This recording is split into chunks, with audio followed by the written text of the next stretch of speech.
ഞാനിന്നൊരു nutty bubble കേക്കാണ് കേട്ടോ തയ്യാറാക്കിയിട്ടുള്ളത്. നല്ല ടേസ്റ്റിയാണ്, അതുപോലെ തന്നെ റിച്ച് ആയിട്ടുള്ളൊരു കേക്ക് തന്നെയാണ് ഈ നട്ടി ബബിൾ കേക്ക് എന്ന് പറയുന്നത്. അപ്പം കഴിഞ്ഞ ദിവസം ഞങ്ങളെ വെഡ്ഡിങ് ആനിവേഴ്സറി ആയിരുന്നേ, 13 വർഷമായിട്ട് ഞങ്ങൾ കല്യാണം കഴിഞ്ഞിട്ട്. അപ്പോൾ മോൻ്റെ ഒരു ആഗ്രഹം പോലെ അവനിത് ഡെക്കറേറ്റ് ചെയ്തിട്ടുള്ളതാണിത്. ഹാപ്പി വെഡ്ഡിങ് ആനിവേഴ്സറി അങ്ങനെയൊക്കെ പറഞ്ഞിട്ട് അങ്ങനെ ഡെക്കറേറ്റ് ചെയ്തിട്ടുണ്ട്. അപ്പോൾ അതുപോലെ തന്നെ അവനൊരു ഗിഫ്റ്റ് ഞങ്ങൾക്ക് തന്നിട്ടുണ്ടായിരുന്നു കേട്ടോ. അപ്പോൾ അത് ഞാൻ ഷോർട്ട് വീഡിയോ ചെയ്തിട്ടുണ്ട്, അത് കാണാത്തവർ പോയിട്ടൊന്ന് കണ്ടു നോക്കണേ. അപ്പം മക്കൾ ഇഷ്ടമാണല്ലോ, അപ്പോൾ അവർ ഇഷ്ടത്തിനനുസരിച്ച് അവർ ഗിഫ്റ്റൊക്കെ തരിക എന്ന് പറയുമ്പം നമുക്ക് ഒരുപാട് സന്തോഷമുള്ള കാര്യം തന്നെയാണിത്. അപ്പോൾ ഒരുപാട് സന്തോഷം തോന്നിയിട്ടുള്ളൊരു സമയം തന്നെയായിരുന്നു അത്. അപ്പോൾ ഈ ഒരു കേക്ക് എങ്ങനെയാണ് തയ്യാറാക്കിയിട്ടുള്ളത് എന്നുള്ളത് ഞാൻ വീഡിയോയിൽ ഉൾപ്പെടുത്തിയിട്ടുണ്ട്. അപ്പോൾ അത് മൊത്തത്തിലായിട്ട് കണ്ടു നോക്കുക. എന്നിട്ട് ഫ്ലോപ്പ് ആവാതെ തന്നെ നല്ല അടിപൊളിയായിട്ട് ടേസ്റ്റി ആയിട്ട് ഈ ഒരു കേക്ക് തയ്യാറാക്കി എടുക്കാനായിട്ട് കഴിയും. അപ്പോൾ വീഡിയോ നിങ്ങൾക്ക് ഇഷ്ടപ്പെടുന്നുണ്ടെന്നുണ്ടെങ്കിൽ ലൈക്ക് ചെയ്യാനും ഫാമിലി ഫ്രണ്ട്സിനൊക്കെ ഒന്ന് ഷെയർ ചെയ്യാനും മറക്കരുതേ. പെട്ടെന്ന് തന്നെ വീഡിയോ ചെയ്യാം നമുക്ക്. അതിന് വേണ്ടിയിട്ട് ഞാൻ കുറച്ച് ചൂടുള്ള 1 ടേബിൾ സ്പൂൺ പാലെടുത്തിട്ടുണ്ട്. അതിലേക്ക് 1 ടേബിൾ സ്പൂൺ ബൂസ്റ്റാണ് കേട്ടോ ഇട്ട് കൊടുക്കുന്നത്. അപ്പോൾ പാലെടുക്കുന്ന സമയത്ത് അത്യാവശ്യം ചൂടുള്ള പാലെടുക്കണേ, എന്നാലാണ് നമുക്ക് ബൂസ്റ്റ് നല്ലപോലെ ഒന്ന് മിക്സായിട്ട് കിട്ടുള്ളൂ. തണുത്ത പാലാണെന്നുണ്ടെങ്കിൽ മിക്സായിട്ട് കിട്ടാനായിട്ട് ഒരുപാട് ബുദ്ധിമുട്ടേണ്ടി വരും. അപ്പോൾ അതുകൊണ്ട് തന്നെ ചൂടുള്ള പാലൊന്ന് മിക്സാക്കി എടുക്കുക. എന്നിട്ട് നമുക്ക് ചൂടാറാനായിട്ട് വെക്കാം കേട്ടോ. ചൂട് തണിഞ്ഞതിന് ശേഷം മാത്രം കേക്ക് ഉണ്ടാക്കാനായിട്ട് തുടങ്ങിയാൽ മതിയാവും. ഇനി അത് ചൂടാറുന്ന സമയം കൊണ്ട് നമുക്ക് ഡ്രൈ ഇൻഗ്രീഡിയൻസ് ഒക്കെ ഒന്ന് അരിച്ചെടുക്കാം. അതിന് വേണ്ടിയിട്ട് 1 കപ്പ് മൈദപ്പൊടി എടുത്തിട്ടുണ്ട്. 1 കിലോ നട്ടി ബബിൾ കേക്കാണ് കേട്ടോ തയ്യാറാക്കുന്നത്. അതുകൊണ്ട് തന്നെ 1 കപ്പ് മൈദപ്പൊടി എടുത്തിട്ടുണ്ട്. അതിലേക്ക് 1/2 ടീസ്പൂണ് ബേക്കിംഗ് സോഡയും 1/2 ടീസ്പൂണ് ബേക്കിംഗ് പൗഡറും കൂടി ചേർത്ത് കൊടുത്തിട്ടുണ്ട്. പിന്നെ ഞാൻ അതിലേക്ക് ഒരു നുള്ളു ഉപ്പും കൂടി ചേർത്ത് കൊടുത്തിട്ട് ഒന്ന് അരിച്ചെടുക്കുന്നുണ്ട്. ഒരു 3 പ്രാവശ്യം നമ്മൾ അരിച്ചെടുക്കണം, എന്നാലാണ് സോഫ്റ്റായിട്ട് നമുക്ക് ഈ ഒരു കേക്ക് കിട്ടുള്ളൂ. അത് ഞാൻ മുമ്പത്തെ വീഡിയോയിലൊക്കെ പറഞ്ഞിട്ടുണ്ട് കേട്ടോ. ഡീറ്റെയിൽഡായിട്ട് ഞാൻ മുൻപത്തെ വീഡിയോയിലൊക്കെ പറഞ്ഞിട്ടുള്ളതും ചെയ്തിട്ടുള്ളതൊക്കെയാണിത്.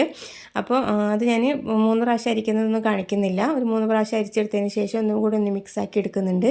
അപ്പോൾ പൊടി എടുക്കുന്ന സമയത്ത് നമ്മൾ ഈ ഒരു കപ്പിൽ കുത്തി നിറച്ചിട്ട് എടുക്കരുത് കേട്ടോ. അതൊക്കെ പ്രത്യേകം ശ്രദ്ധിച്ചാൽ മതി. ഒരേ അളവിൽ തന്നെ എടുത്താൽ മതി. അതൊരു സൈഡിലേക്ക് വെച്ചിട്ടുണ്ട്. ഇനി ഒരു ബൗളിലേക്ക് 4 കോഴിമുട്ട ഇട്ട് കൊടുത്തിട്ടുണ്ട്. ഒരു മീഡിയം സൈസുള്ള കോഴിമുട്ട ആയതുകൊണ്ട് 4 എടുത്തിട്ടുണ്ട്. അതിലേക്ക് 1 ടേബിൾ സ്പൂണ് വാനില എസൻസ് കൂടി ഒഴിച്ച് കൊടുക്കാം കേട്ടോ. എന്നിട്ട് നമുക്ക് ഇതൊന്ന് ജസ്റ്റ് ഒന്ന് മിക്സാക്കി എടുക്കാം കേട്ടോ. ബീറ്റർ വെച്ചിട്ട് ഒരു 1ാമത്തെ സ്പീഡ് വെച്ചിട്ട് തന്നെ ഒന്ന് മിക്സാക്കി എടുക്കാം. അതിനുശേഷം 1 കപ്പ് പഞ്ചസാര പൊടിച്ചത് ഞാൻ എടുത്ത് വെച്ചിട്ടുണ്ട്. അത് ഇതിലേക്ക് കുറച്ചായിട്ട് ഇട്ട് കൊടുക്കാം കേട്ടോ. കുറച്ചായിട്ട് ഇട്ട് കൊടുക്കുന്നത് എന്താണെന്ന് വെച്ചാൽ നമ്മൾ ഈ ഒരു പഞ്ചസാര പൊടിച്ചത് മിക്സ് ചെയ്യുന്ന സമയത്ത് പുറത്തേക്ക് തെറിക്കാനൊക്കെ ചാൻസ് ഉണ്ട് കേട്ടോ. അത് ഒഴിവാക്കാൻ വേണ്ടിയിട്ടാണ് നമ്മളിതുപോലെ കുറച്ചായിട്ട് ഇട്ട് കൊടുത്തിട്ട് ഒന്ന് ബീറ്റ് ചെയ്തെടുത്താൽ മതി. സ്പീഡ് ആദ്യം തന്നെ കൂട്ടി വെക്കണ്ട. പഞ്ചസാര മൊത്തത്തിൽ ഇട്ട് കൊടുത്തതിന് ശേഷം സ്പീഡ് കൂട്ടി വെച്ചാൽ മതി കേട്ടോ. 2, 3 അങ്ങനെ സ്പീഡിലേക്ക് പതുക്കെ ഹൈ സ്പീഡിലേക്ക് വെച്ച് കൊടുത്തിട്ട് ഇതുപോലെ ബീറ്റ് ചെയ്തെടുത്താൽ മതിയാവും. അപ്പോൾ അത്യാവശ്യം തന്നെ മധുരം ഉണ്ടാവും കേട്ടോ. ഈ ഒരളവിൽ തന്നെ എടുത്താൽ മതി. 1 കപ്പ് മൈദപ്പൊടിയും 1 കപ്പ് പഞ്ചസാര പൊടിച്ചത് കൂടി ചേർത്ത് കൊടുത്താൽ അത്യാവശ്യം ഒരു പാകത്തിനുള്ള മധുരം തന്നെയാണ് കിട്ടുന്നത്. അപ്പോൾ ആ ഒരളവിന് എടുത്താൽ മതി. ഇപ്പോൾ നല്ലപോലെ ഒന്ന് ബീറ്റ് ചെയ്തെടുത്തിട്ടുണ്ട്. ഒരു ക്രീമി പോലെയായിട്ട് നമുക്ക് ഈ ഒരു മുട്ടയുടെ മിക്സ് കിട്ടണേ. ഇപ്പോൾ ബീറ്റർ ഇല്ലയെന്ന് വിചാരിച്ചിട്ട് ടെൻഷൻ അടിക്കേണ്ട കാര്യമൊന്നുമില്ല. നമ്മൾ മിക്സിൻ്റെ ജാറിലും ഇതുപോലെ കേക്ക് തയ്യാറാക്കിയിട്ടുണ്ട്.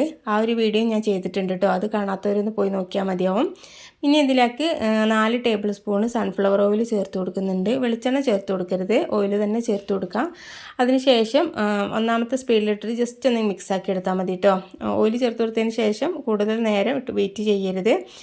ഇനി അതിലേക്ക് ഡ്രൈ ഇൻഗ്രീഡിയൻസ് ഒക്കെ ഒന്ന് ചേർത്ത് കൊടുക്കാം കേട്ടോ. അത് ഇതുപോലെ തന്നെ കുറച്ചായിട്ട് ചേർത്ത് കൊടുത്തിട്ട് കട്ട് ആൻഡ് ഫോൾഡ് മെത്തേഡിൽ മിക്സ് ചെയ്തെടുക്കാം. ഇതൊക്കെ ഞാൻ ഡീറ്റെയിലായിട്ട് പറഞ്ഞിട്ടുണ്ട് കേട്ടോ. അതുകൊണ്ടാണ് കുറച്ച് സ്പീഡാക്കിയിട്ട് വീഡിയോ കാണിച്ചിട്ടുള്ളത്. അപ്പോൾ ഇതുപോലെ സ്പീഡായിട്ടല്ല കേട്ടോ, പതുക്കെയാണ് നമ്മൾ മിക്സ് ചെയ്തെടുക്കേണ്ടത്. ഇനി നമ്മൾ ആദ്യം തയ്യാറാക്കിയിട്ടുണ്ടായിരുന്ന ബൂസ്റ്റിൻ്റെ പാലിൻ്റെ മിക്സ് ഉണ്ടല്ലോ, അതിൽ നിന്ന് 1 ടേബിൾ സ്പൂൺ ഒഴിച്ച് കൊടുത്തിട്ട് ബാക്കിയുള്ള പൊടി കൂടി ഇട്ട് കൊടുത്തിട്ട് നല്ലപോലെ ഒന്ന് മിക്സാക്കി എടുക്കുന്നുണ്ട്. 1 ടേബിൾ സ്പൂൺ മതി കേട്ടോ. കൂടുതൽ ചേർത്ത് കൊടുത്തിട്ടുണ്ട് എന്നുണ്ടെങ്കിൽ ഒരുപാട് ലൂസായിട്ട് പോകും ബാറ്റർ നമുക്ക്. അപ്പോൾ അതുപോലെ തന്നെ കറക്റ്റായിട്ട് നമുക്ക് ഒരു കേക്ക് തയ്യാറാക്കി എടുക്കാനായിട്ട് കഴിയുകയും ചെയ്യില്ല. ഇതൊക്കെ സെറ്റാക്കിയതിന് ശേഷം കേക്ക് ടിന്നിലേക്ക് ഒഴിച്ച് കൊടുക്കാം കേട്ടോ. ഈ ഒരു മോൾഡിലേക്ക് ഞാൻ ബട്ടർ ഷീറ്റ് ഒന്ന് വെച്ച് കൊടുത്തിട്ടുണ്ട്. ഓയിലൊന്ന് ബ്രഷ് ചെയ്ത് കൊടുത്തതിന് ശേഷം ബട്ടർ ഷീറ്റ് വെച്ച് കൊടുക്കുക. എന്നിട്ട് സൈഡ് ഭാഗത്ത് ചെറുതായിട്ടൊന്ന് മൈദ തട്ടി കൊടുത്തിട്ടുണ്ട് കേട്ടോ. ബട്ടർ ഷീറ്റ് ഇല്ലയെന്നുണ്ടെങ്കിൽ മൊത്തത്തിലായിട്ടൊന്ന് ഓയിൽ സ്പ്രെഡ് ചെയ്ത് കൊടുക്കുക. അതിനുശേഷം കുറച്ച് മൈദ ഒന്നിട്ട് കൊടുത്തിട്ട് തട്ടി കൊടുത്താൽ മതി കേട്ടോ. അങ്ങനെയാണെങ്കിലും കുഴപ്പമൊന്നുമില്ല. ബട്ടർ ഷീറ്റ് വെച്ച് കൊടുക്കുകയാണെന്നുണ്ടെങ്കിൽ പെട്ടെന്ന് തന്നെ ഡിമോൾഡ് ചെയ്തെടുക്കാനായിട്ട് കഴിയും. ഇപ്പോൾ മൊത്തത്തിൽ ഈ ഒരു ബാറ്റർ വെച്ച് കൊടുത്തിട്ടുണ്ട്. ഇതുപോലെ ടൂത്ത് പിക്കോ സ്ക്വയറിൽ എന്തെങ്കിലും വെച്ചിട്ട് ജസ്റ്റ് തട്ടി കൊടുക്കുകയാണെന്നുണ്ടെങ്കിൽ എയർ ബബിൾസൊക്കെ ഒന്ന് പുറത്ത് പോയിക്കോളും. എന്നിട്ട് നമുക്കിതുപോലെ ഒന്ന് ടാപ്പ് ചെയ്ത് കൊടുക്കാം കേട്ടോ. അപ്പോൾ നല്ല രീതിയിൽ സെറ്റായിട്ട് തന്നെ കിടന്നോളും. ഈ ഒരു ബാറ്റർ നമ്മൾ ഒഴിച്ചു കൊടുക്കുന്ന സമയത്ത് അതിൻ്റെ ഒരു പാകം കണ്ടില്ലായിരുന്നോ, ഒരു റിബൺ കൺസിസ്റ്റൻസിയിലാണ് നമുക്ക് ഈ ഒരു ബാറ്റർ കിട്ടേണ്ടത്. അപ്പോഴാണ് കറക്റ്റായിട്ടുള്ളൊരു കേക്ക് നമുക്ക് തയ്യാറാക്കി എടുക്കാനായിട്ട് കഴിയുന്നത്. ഇനി ഞാനത് ബേക്ക് ചെയ്തെടുക്കാൻ വേണ്ടിയിട്ട് ഓവൻ സെറ്റപ്പ് ഒന്ന് സെറ്റാക്കിയിട്ടുണ്ട്. ഒരു 10 മിനിറ്റ് നേരം നമ്മൾ ഈ ഒരു പാത്രം മീഡിയം ഫ്ലെയിമിൽ വെച്ചിട്ട് ചൂടാക്കി എടുത്തിട്ടുണ്ട്. അതിലേക്ക് ഇറക്കി വെച്ചിട്ടുള്ളതാണ് കേട്ടോ. ഒരു 30 മിനിറ്റിന് ശേഷം മാത്രം തുറന്ന് നോക്കിയാൽ മതി. ഒന്ന് കുത്തി നോക്കിയിട്ട് ബേക്ക് ആയിട്ടില്ല എന്നുണ്ടെങ്കിൽ ഒരു 5-10 മിനിറ്റ് നേരം മാത്രം വെച്ചാൽ മതിയാവും. ഇനി നമുക്കതൊന്ന് ബേക്ക് ചെയ്യുന്ന സമയം കൊണ്ട് ബാക്കിയുള്ള ഇൻഗ്രീഡിയൻസൊക്കെ ഒന്ന് അടുപ്പിച്ച് വെക്കാം കേട്ടോ. അതിന് വേണ്ടിയിട്ട് ഞാൻ 1 കപ്പ് പാലെടുത്തിട്ടുണ്ട്. അതിലേക്ക് 1.5 ടേബിൾ സ്പൂൺ ബൂസ്റ്റാണ് കേട്ടോ ഇട്ട് കൊടുത്തിട്ടുള്ളത്. ഇനി അതിലേക്ക് 1/2 കപ്പ് പഞ്ചസാര കൂടി ഇട്ട് കൊടുത്തിട്ട് നല്ലപോലെ ഒന്ന് മിക്സാക്കി എടുക്കുന്നുണ്ട്. ഇത് നമുക്ക് ഷുഗർ സിറപ്പ് ഉണ്ടാക്കാൻ വേണ്ടിയിട്ടാണ് കേട്ടോ. അപ്പോൾ ഈ ഒരു പാലിലേക്ക് ബൂസ്റ്റ് ചേർത്ത് കൊടുക്കുന്ന സമയത്ത് ഈ ഒരു കേക്കിൻ്റെ സ്പഞ്ച് ഉണ്ടല്ലോ, അതിന് നല്ലൊരു ടേസ്റ്റാണ്. അപ്പോൾ വെറ്റ് ചെയ്തെടുക്കാൻ വേണ്ടിയിട്ട് സാധാരണ ഷുഗർ സിറപ്പിനേക്കാളും നല്ലത് മിൽക്കിൻ്റെ ഇതുപോലെ ചേർത്ത് കൊടുക്കുന്നതായിരിക്കും നല്ലത് കേട്ടോ. ഒരു 1/2 കപ്പ് പഞ്ചസാരയ്ക്ക് 1 കപ്പ് പാൽ ഒഴിച്ച് കൊടുത്താൽ മതി. അപ്പോൾ കറക്റ്റായിട്ടുള്ള അളവിൽ തന്നെ നമുക്ക് തയ്യാറാക്കി എടുക്കാനായിട്ട് കഴിയും. ഇനി അതൊന്ന് ചൂടാറാനായിട്ട് സൈഡിലേക്ക് വെച്ചിട്ടുണ്ട്. ഇനി ഞാൻ വേറൊരു ബൗളിലേക്ക് 1/2 കപ്പ് മിൽക്ക് ചോക്ലേറ്റ് എടുത്തിട്ടുണ്ട്. ഇതുപോലെ ചെറുതായിട്ടൊന്ന് ഗ്രേറ്റ് ചെയ്തിട്ട് ഇട്ട് കൊടുക്കുന്നുണ്ട്. അതിലേക്ക് 1/2 കപ്പ് തന്നെ വിപ്പിംഗ് ക്രീമാണ് കേട്ടോ ഒഴിച്ച് കൊടുക്കുന്നത്. ചൂടാക്കിയതിന് ശേഷം വിപ്പിംഗ് ക്രീം ഒഴിച്ച് കൊടുക്കുക. അപ്പോൾ നല്ലപോലെ ഒന്ന് മെൽറ്റായിട്ട് കിട്ടിക്കോളും. നമുക്കിത് ബബിൾസ് ഉണ്ടാക്കാൻ വേണ്ടിയിട്ടാണ് കേട്ടോ. അപ്പോൾ ഓരോന്നും നമ്മൾ സെറ്റാക്കി വെക്കുകയാണെന്നുണ്ടെങ്കിൽ ഈ കേക്ക് ബേക്കാവുന്ന സമയം കൊണ്ട് ഇതൊക്കെ ഒന്ന് സെറ്റാക്കി എടുക്കുകയാണെങ്കിൽ പെട്ടെന്ന് തന്നെ നമുക്ക് സെറ്റ് ചെയ്തെടുക്കാനായിട്ട് കഴിയും. അപ്പോൾ ചൂട് നല്ലപോലെ ചൂടാക്കിയതിന് ശേഷം വിപ്പിംഗ് ക്രീം ഒഴിച്ചെടുക്കുകയാണെങ്കിൽ ഇതുപോലെ ആയിക്കിട്ടും കേട്ടോ. അതല്ലാന്നുണ്ടെങ്കിൽ ഡബിൾ ബോയിൽ ചെയ്തെടുത്താലും മതിയാവും കേട്ടോ. അപ്പോൾ ഇതുപോലെ നല്ല രീതിയിൽ കട്ടയൊന്നുമില്ലാതെ നല്ലപോലെ ഒന്ന് മിക്സായിട്ട് കിട്ടിയിട്ടുണ്ട്. ഇനി ഇത് നമുക്കൊരു സൈഡിലേക്ക് വെക്കാം. ചൂടുണ്ടല്ലോ അപ്പോൾ ചൂടൊക്കെ ആറിയതിന് ശേഷം നമുക്ക് സെറ്റ് ചെയ്തെടുക്കാനായിട്ട് പറ്റുള്ളൂ. അപ്പോൾ അതുകൊണ്ട് തന്നെ ഇത് നല്ലപോലെ ചൂട് തണിഞ്ഞതിന് ശേഷം ഫ്രിഡ്ജിലേക്ക് വെച്ചാൽ മതി. അപ്പോൾ എടുക്കുന്ന സമയത്ത് കറക്റ്റായിട്ട് തിക്നെസ് തന്നെ ആയി കിട്ടിക്കോളും. ഇനി അതൊരു സൈഡിലേക്ക് വെച്ചതിന് ശേഷം നമുക്ക് ക്രീം ഒന്ന് ബീറ്റ് ചെയ്തെടുക്കാം. അതിന് വേണ്ടിയിട്ട് 1.5 കപ്പ് വിപ്പിംഗ് ക്രീം എടുത്തിട്ടുണ്ട്. അതിലേക്ക് 1.5 ടേബിൾ സ്പൂൺ തന്നെ ബൂസ്റ്റ് കൂടി ഇട്ട് കൊടുത്തിട്ടുണ്ട്. എന്നിട്ട് ഇതുപോലെ നല്ല രീതിയിലൊന്ന് ബീറ്റ് ചെയ്തെടുക്കാം കേട്ടോ. ക്രീമും ബീറ്റ് ചെയ്യുന്നത് കറക്റ്റായിട്ട് ഞാൻ മുമ്പത്തെ വീഡിയോയിൽ പറഞ്ഞിട്ടുണ്ട്. അപ്പോൾ അത് കാണാത്തവരൊന്ന് കാണുകയാണെന്നുണ്ടെങ്കിൽ ഒട്ടും തന്നെ ഫ്ലോപ്പ് ആവാതെ കറക്റ്റായിട്ട് നമുക്ക് ബീറ്റ് ചെയ്തെടുക്കാനായിട്ട് കഴിഞ്ഞോളും. ഇനി അതൊന്ന് ഫ്രിഡ്ജിലേക്ക് വെക്കുന്നുണ്ട് കേട്ടോ, ഒന്ന് തണുക്കാൻ വേണ്ടിയിട്ടാണ്. ഇനി നട്ട്സൊക്കെ ഒന്ന് ക്രഷ് ചെയ്തെടുക്കാം. അതിന് വേണ്ടിയിട്ട് കുറച്ച് ബദാമും പിസ്തയും കൂടി എടുത്തിട്ടുണ്ടായിരുന്നു. അത് ഇതുപോലെ ഒന്ന് ക്രഷ് ചെയ്തെടുത്തിട്ടുണ്ട്. ഒരുപാട് പൊടിഞ്ഞു പോകേണ്ട കാര്യമില്ല കേട്ടോ. അതൊക്കെ ഒന്ന് സെറ്റാക്കുന്ന സമയം കൊണ്ട് നമ്മൾ ഈ ഒരു കേക്കൊക്കെ അടിപൊളിയായിട്ട് ബേക്കായിട്ട് കിട്ടിയിട്ടുണ്ട്. അപ്പോൾ ഒന്ന് പൊങ്ങി കിട്ടിയിട്ടുണ്ടായിരുന്നു കേട്ടോ. അതുകൊണ്ടാണ് ഈ ഒരു മൂടിയുടെ ഭാഗത്ത് അടിഭാഗത്തൊന്ന് പിടിച്ചിട്ടുണ്ടായിരുന്നു. കുഴപ്പമൊന്നുമില്ല, ഹൈറ്റ് കൂടുതൽ കിട്ടിയത് കൊണ്ടാണ്. ഹൈറ്റ് കൂടുതലുള്ള പാത്രത്തിൽ ബേക്ക് ചെയ്തെടുക്കുകയാണെന്നുണ്ടെങ്കിൽ അങ്ങനത്തെ ഒരു വിഷയം വരില്ല. കുത്തി നോക്കുന്ന സമയത്ത് കറക്റ്റായിട്ട് ബേക്കായിട്ട് കിട്ടിയിട്ടുണ്ട് കേട്ടോ. പിന്നെ കേക്ക് ഒന്ന് ചെരിഞ്ഞിട്ടുണ്ടായിരുന്നു. കേക്ക് വെച്ചിട്ടുണ്ടായിരുന്ന പാത്രം കുറച്ച് ചെരിഞ്ഞിട്ടായിരുന്നു ഉണ്ടായിരുന്നത് കേട്ടോ. ഞാനത് ശ്രദ്ധിച്ചിട്ടുണ്ടായിരുന്നില്ല, അതുകൊണ്ടാണ്. അപ്പോൾ ഇത് കേക്ക് നല്ലപോലെ ചൂടൊക്കെ പോയതിന് ശേഷം ഒരു 3 ലെയർ ആക്കിയിട്ട് കട്ട് ചെയ്തെടുത്തിട്ടുണ്ട്. ഇനി നമുക്ക് സെറ്റ് ചെയ്തെടുക്കാം. അതിന് വേണ്ടിയിട്ട് ഈ ഒരു കേക്ക് ബേസിലേക്ക് കുറച്ച് ക്രീം ഒന്ന് അപ്ലൈ ചെയ്ത് കൊടുക്കുന്നുണ്ട്. പിന്നെ ഒരു ലെയർ നമുക്ക് ഒരു സ്പഞ്ച് വെച്ച് കൊടുക്കുന്നുണ്ട്. എന്നിട്ട് നമുക്ക് ഒരു കുപ്പിയിലാക്കി വെച്ചിട്ടുള്ള ഷുഗർ സിറപ്പ് ഉണ്ടല്ലോ, പാലിൻ്റെ മിക്സ്, അത് ഇതിലേക്ക് നല്ലപോലെ ഒന്ന് വെറ്റ് ചെയ്തെടുക്കാം. ഒരുപാട് കൂടുതൽ ഒഴിച്ച് കൊടുക്കരുത് കേട്ടോ. സൈഡിലേക്കൊക്കെ ഒലിച്ചിറങ്ങാനൊക്കെ ചാൻസ് ഉണ്ട്. നല്ലപോലെ ഒന്ന് നനഞ്ഞ് കിട്ടിയാൽ മാത്രം മതി ഒരു കേക്ക് കേട്ടോ. അതിന് മുകളിലായിട്ട് നമ്മൾ ഈ ഒരു ക്രീം ഒന്ന് സെറ്റാക്കി വെച്ചിട്ടുണ്ടല്ലോ, അത് ഇതിലേക്ക് വെച്ച് കൊടുക്കുന്നുണ്ട്. അതിന് മുകളിലായിട്ട് കുറച്ച് മിൽക്ക് മെയ്ഡ് ഒഴിച്ച് കൊടുക്കുന്നുണ്ട് കേട്ടോ. അപ്പോൾ ഇത് ഓപ്ഷനിലാണ്, നിങ്ങൾ കയ്യിലുണ്ടെങ്കിൽ ചേർത്ത് കൊടുക്കുന്ന ഏറ്റവും നല്ലതായിരിക്കും കേട്ടോ. നല്ലൊരു ടേസ്റ്റ് ഉണ്ടാവും. മിൽക്ക് മെയ്ഡ് ഇല്ലയെന്നുണ്ടെങ്കിൽ കുഴപ്പമൊന്നുമില്ല കേട്ടോ, ഉണ്ടെങ്കിൽ മാത്രം ചേർത്ത് കൊടുത്താൽ മതി. ഒന്നിങ്ങ് മൊത്തത്തിലായിട്ട് സ്പ്രെഡ് ചെയ്ത് കൊടുക്കുന്നുണ്ട്. അതിന് മുകളിലായിട്ട് നമ്മൾ ക്രഷ് ചെയ്ത് വെച്ചിരിക്കുന്ന നട്ട്സ് ഇട്ട് കൊടുക്കുക. പിന്നെ കുറച്ച് വൈറ്റ് ചോക്ലേറ്റ് ചിപ്സും കൂടി ഇട്ട് കൊടുക്കുന്നുണ്ട്. അതുപോലെ തന്നെ ഡാർക്ക് ചോക്ലേറ്റ് ചിപ്സ് ഉണ്ടല്ലോ, അതും കൂടി ഇട്ട് കൊടുക്കുന്നുണ്ട്. അതിന് മുകളിലായിട്ട് അടുത്ത ലെയർ സ്പഞ്ച് വെച്ച് കൊടുക്കുക. എന്നിട്ട് ആദ്യം ചെയ്തതുപോലെ തന്നെ നല്ലപോലെ തന്നെ വെറ്റ് ചെയ്തെടുക്കുക കേട്ടോ. ഷുഗർ സിറപ്പ് വെച്ചിട്ട് വെറ്റ് ചെയ്തെടുക്കുക. എന്നിട്ട് ക്രീം അപ്ലൈ ചെയ്ത് കൊടുക്കാം. ഒരുപാട് കൂടുതൽ ക്രീം അപ്ലൈ ചെയ്ത് കൊടുക്കണ്ട കേട്ടോ. അപ്പോൾ നമുക്ക് കഴിക്കുന്ന സമയത്ത് ഒരു ടേസ്റ്റി ആയിട്ട് തോന്നില്ല. നല്ല രീതിയിൽ മുകൾ ഭാഗം ഒന്ന് കവർ ചെയ്യുന്ന രീതിയിൽ ഒന്നിങ്ങ് ക്രീം അപ്ലൈ ചെയ്ത് കൊടുക്കുക. എന്നിട്ട് അതിന് മുകളിലായിട്ട് മിൽക്ക് മെയ്ഡ് ഒഴിച്ച് കൊടുക്കുക. അതിന് മുകളിൽ നമ്മൾ നട്ട്സും ചോക്കോ ചിപ്സും കൂടി ഇട്ട് കൊടുക്കുകയാണെന്നുണ്ടെങ്കിൽ കഴിക്കുന്ന സമയത്ത് നല്ലൊരു ടേസ്റ്റ് ഉണ്ടാവും. അപ്പോൾ അവസാനമായിട്ട് ലാസ്റ്റത്തെ ആ ലെയറും കൂടി ആ സ്പഞ്ചങ്ങ് വെച്ച് കൊടുക്കുന്നുണ്ട്. എന്നിട്ട് അതൊന്ന് വെറ്റ് ചെയ്തെടുക്കുക. എന്നിട്ട് നല്ല രീതിയിലൊന്നിങ്ങ് ക്രീം കോട്ട് ചെയ്തെടുക്കുകയാണ് ചെയ്യുന്നത്. ഒന്ന് നല്ല രീതിയിലൊന്നിങ്ങ് ക്രീം അപ്ലൈ ചെയ്ത് കൊടുക്കുകയാണെന്നുണ്ടെങ്കിൽ നമുക്ക് ഒന്ന് ഫ്രിഡ്ജിലേക്ക് വെച്ച് കൊടുത്താൽ മതി. ഒരു 10 മിനിറ്റ് ഫ്രിഡ്ജിലേക്ക് വെച്ച് കൊടുത്തതിന് ശേഷം മാത്രം ഫൈനൽ കോട്ട് ചെയ്താൽ മതി കേട്ടോ. അങ്ങനെയാണെന്നുണ്ടെങ്കിൽ നമുക്ക് നല്ലൊരു ഫിനിഷിങ് കിട്ടിക്കോളും. അപ്പോൾ അതുകൊണ്ട് തന്നെ ഞാൻ ജസ്റ്റ് ഒന്ന് ക്രം കോട്ട് ചെയ്ത് കൊടുക്കുന്നുണ്ട്.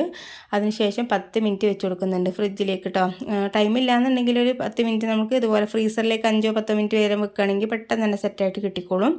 അപ്പോൾ ഒരു 10 മിനിറ്റിന് ശേഷം ഞാൻ എടുത്തിട്ടുള്ളതാണിത്. ബാക്കിയുള്ള ക്രീമും കൂടി ഒന്ന് മുകൾ ഭാഗത്ത് ഒന്ന് സ്പ്രെഡ് ചെയ്ത് കൊടുത്തിട്ടുണ്ട്.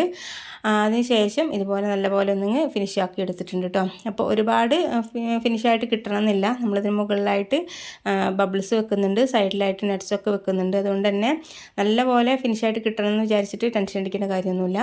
ഇനി നമ്മൾ ഒരു പൈപ്പിംഗ് ബാഗിലേക്ക് നമ്മൾ നേരത്തെ ഉണ്ടാക്കി വെച്ചിരിക്കുന്ന ചോക്ലേറ്റ് ഗനാഷ് ഉണ്ടല്ലോ, ചോക്ലേറ്റും വിപ്പിംഗ് ക്രീമും കൂടി ചേർത്തിട്ടുള്ള ഒരു ഗനാഷ് ഉണ്ടല്ലോ, അത് ഇതിലേക്ക് പൈപ്പിംഗ് ബാഗിലേക്ക് ഒഴിച്ചു കൊടുക്കുക. അതിനുശേഷം മുകളിലായിട്ട് ഓരോ ബബിൾസ് ഇട്ട് കൊടുക്കുക. ചെറുതും വലുതൊക്കെ ആയിട്ട് ഇട്ട് കൊടുക്കുക. മൊത്തത്തിൽ ഒരേപോലെ ഒരേ സൈസിൽ ഇട്ട് കൊടുക്കണമെന്നൊന്നുമില്ല. അതിനുശേഷം കുറച്ച് ബൂസ്റ്റ് ഇതുപോലെ അരിപ്പയിലേക്ക് ഇട്ട് കൊടുത്തിട്ട് ഇതങ്ങ് അരിച്ചെടുക്കുന്നുണ്ട്. അരിച്ചിട്ട് കൊടുക്കണമെന്നുണ്ടെങ്കിൽ ഒരേപോലെ എല്ലാ ഭാഗത്തേക്കും ആയി കിട്ടിക്കോളും. പിന്നെ തിക്കായിട്ട് ബൂസ്റ്റ് പൊടി ഇട്ട് കൊടുക്കണം കേട്ടോ, അപ്പോൾ കാണാനൊരു ഭംഗി ഉണ്ടാവില്ല. അപ്പോൾ ഒരു തിന്നായിട്ട് തന്നെ എല്ലാ ഭാഗത്തേക്കും ഒരേപോലെ ഒരു തിന്നായിട്ട് തന്നെ ബൂസ്റ്റ് ഇങ്ങനെ അരിച്ചിട്ട് കൊടുക്കുന്നുണ്ട്. ഇനി നമുക്ക് ബാക്കിയുള്ള നട്ട്സുകളും കുറച്ച് ചോക്കോ ചിപ്സുകളും കൂടി മിക്സാക്കി എടുത്തിട്ടുണ്ട്. ഇനി നമുക്കത് സൈഡിലേക്ക് വെച്ച് കൊടുക്കണം കേട്ടോ. അതിന് വേണ്ടിയിട്ടാണ് ഞാൻ സൈഡിലേക്ക് വെച്ച് കൊടുക്കുന്നുണ്ട്. ഈ സമയത്ത് കാണാൻ അത്ര ഭംഗിയൊന്നും ഉണ്ടാവില്ല, പക്ഷേ നമ്മൾ ഫ്രിഡ്ജിലേക്ക് ഒരു 3 മണിക്കൂറൊക്കെ വെച്ച് കൊടുത്തിട്ട് എടുക്കുന്ന സമയത്ത് ഈ ഒരു ബബിൾസൊക്കെ നല്ല രീതിയിൽ പ്രൊജക്റ്റായിട്ട് കാണും കേട്ടോ. അപ്പോൾ നല്ല ഭംഗിയുണ്ടാവും. അപ്പോൾ ഞാനിതൊരു സൈഡിലേക്ക് ചെറിയൊരു ഡിസൈൻ കൊടുക്കുന്നുണ്ട്. അപ്പോൾ കാണാനൊരു ഭംഗിക്ക് വേണ്ടിയിട്ട് കേട്ടോ, ചെറിയൊരു ഡിസൈൻ മാത്രമാണ് ചെയ്ത് കൊടുക്കുന്നത്. അപ്പോൾ അത് നിർബന്ധമില്ല കേട്ടോ, ചെയ്ത് കൊടുത്തില്ലെങ്കിൽ കുഴപ്പമൊന്നുമില്ല, എന്നാൽ തന്നെ കാണാൻ നല്ല ഭംഗിയുണ്ടാവും. അപ്പോൾ ഇത്രയേ ഉള്ളൂ. ഒരു 3 മണിക്കൂർ നമുക്കിതൊന്ന് ഫ്രിഡ്ജിലേക്ക് വെച്ച് കൊടുക്കാം കേട്ടോ. 3 മണിക്കൂർ എന്തായാലും ഫ്രിഡ്ജിലേക്ക് വെക്കുന്ന സമയത്താണ് കേക്ക് നല്ല രീതിയിൽ നല്ല കൂളിംഗ് ആയിട്ട് നല്ല ചില്ലായിട്ട് നമുക്ക് കിട്ടുള്ളൂ. അപ്പോൾ ഒരു 3 മണിക്കൂറിന് ശേഷം ഞാൻ എടുത്തിട്ടുള്ളതാണിത്. അപ്പോൾ ഞാനിത് ആദ്യം പറഞ്ഞല്ലോ, വെഡിങ് ആനിവേഴ്സറിക്ക് വേണ്ടിയിട്ട് മക്കൾ തയ്യാറാക്കണമെന്ന് പറഞ്ഞിട്ട് ട്രൈ ചെയ്ത് നോക്കിയിട്ടുള്ളൊരു കേക്കാണിത്. അപ്പോൾ ഇത് കട്ട് ചെയ്യുന്ന സമയത്ത് തന്നെ നല്ല സോഫ്റ്റാണ്. അതുപോലെ തന്നെ കേക്ക് കഴിക്കാനായിട്ടും അടിപൊളിയായിട്ട് നല്ല ടേസ്റ്റി ആയിട്ടുള്ള ഒരു കേക്ക് തന്നെയാണ് കേട്ടോ. ഉള്ളിലൊക്കെ നല്ല നട്ട്സൊക്കെ കടിക്കുന്ന സമയത്തൊക്കെ നല്ലൊരു ടേസ്റ്റ് തന്നെയാണിത്. ഇപ്പോൾ കണ്ടില്ല, ഒരു 3 മണിക്കൂറിന് ശേഷം എടുത്തതുകൊണ്ട് തന്നെ നല്ല രീതിയിൽ ആ ബബിൾസൊക്കെ ഒന്ന് നല്ല രീതിയിൽ കാണാനും ഭംഗിയായിട്ട് കിട്ടിയിട്ടുണ്ട്. അപ്പോൾ ഇത്രയേ ഉള്ളൂ. നല്ല അടിപൊളിയായിട്ടും റിച്ചായിട്ടും തയ്യാറാക്കാൻ പറ്റുന്നൊരു നട്ടി ബബിൾ കേക്ക് തന്നെയാണിത്. വീഡിയോ നിങ്ങൾക്ക് ഇഷ്ടപ്പെട്ടിട്ടുണ്ടെന്നുണ്ടെങ്കിൽ ലൈക്ക് ചെയ്യാനും ഫാമിലി ഫ്രണ്ട്സിനൊക്കെ ഒന്ന് ഷെയർ ചെയ്യാനും മറക്കരുതേ. നമുക്കിനി പുതിയൊരു വീഡിയോ ആയിട്ട് വീണ്ടും കാണാം. Okay, thank